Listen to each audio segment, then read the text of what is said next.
Античният керамичен център край Павликени е единственият по рода си музей на керамичното производство през римската епоха в Югоизточна Европа. Той се намира на 6 км северозападно от съвременния град Павликени в посока към село Върбовка. Обектът е открит през 1971 година. Тогава археологът Богдан Султов започва разкопки, които продължават до 1979 година. В резултат на проучванията е открито земеделско имение Вила Рустика от 2-3 век след Христа, около което се е развил един от най-значителните центрове за производство на керамика в провинциите Мизия и Тракия. Успоредно с разкопките, Богдан Султов социализира мястото, превръщайки го в музей на открито. Там, където са проучени, са експонирани сгради от царската вила.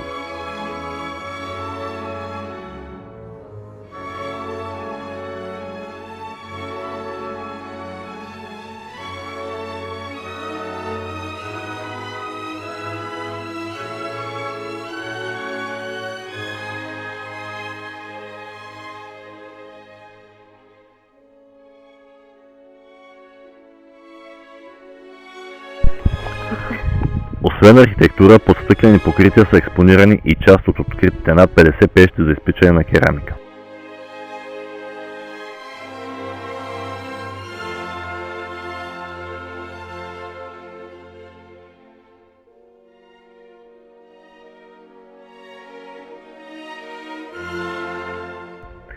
Те се състоят от предпечна яма, огнище, горна и долна камера. От огнището горещият въздух навлиза в долната камера. Чрез хоризонтална скара с отвори, оттам преминава в горната камера, където са подредени суровите глинени изделия. Горната камера е затваряна с капак, за да се запази високата температура в съоръжението. След изпичането пещта се отваря и се изважда готовата продукция. Този принцип се прилага както при пещите за съдове, така и при тези за строителна керамика, като последните са градени от кирпичи и имат по-големи размери. Готовата продукция е предназначена основно за пазара.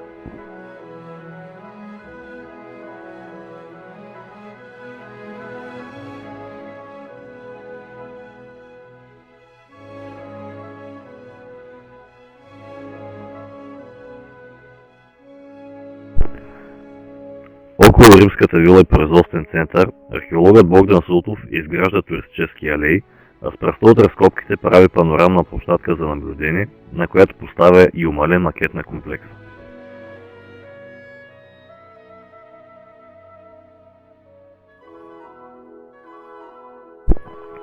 Атрактивна част от вилата представлява банята. Тя е с подово отопление, наречено хипокаус, състоящо се от керамични тръби, върху които са поставени хоризонтално по-широки тухли.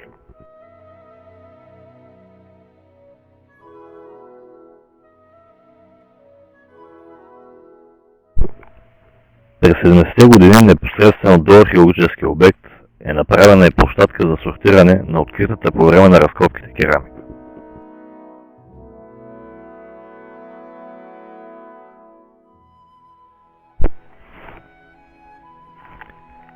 По идея на Богдан Султов с автентични материали, открити по време на разкопките, е изградена и археологическа база.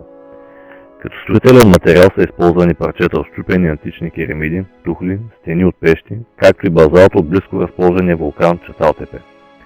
По стените на помещенията са представени декоративни керамични пана с мотиви от украсата на римските съдове. Освен тях е изписана и годината на откриване на обекта, както и латинската мъдрост, историята е учителка на живота.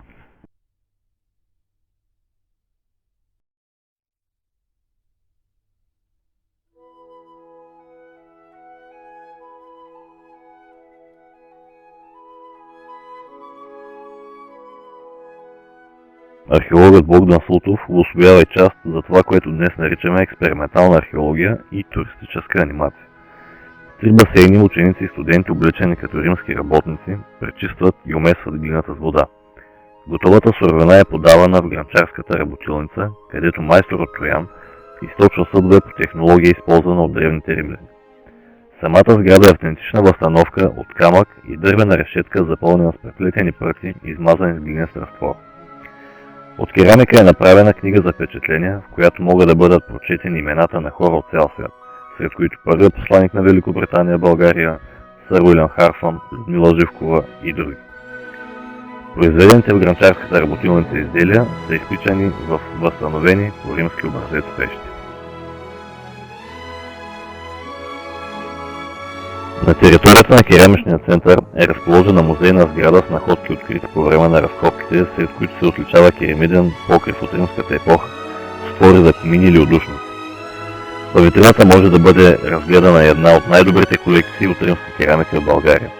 Сред експонатите се отличават гранчарски инструменти, различни видове изделия, украсени чрез техника барботино, при която се шприцова с разредена глина. Особен интерес предизвикват керамичните детски играчки кончета.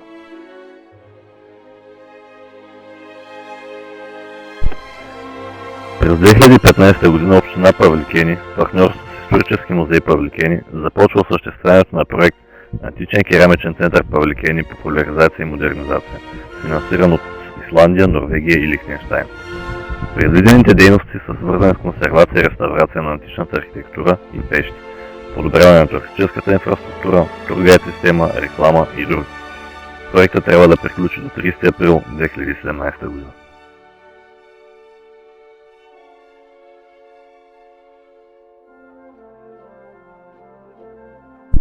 През 2014 година Исторически музей Павликени, съвместно с Регионалния исторически музей във Велико Търново и Великотърновския университет Свети Кирил и Методий, подновява прекъснатите за 35 години археологически разкопки.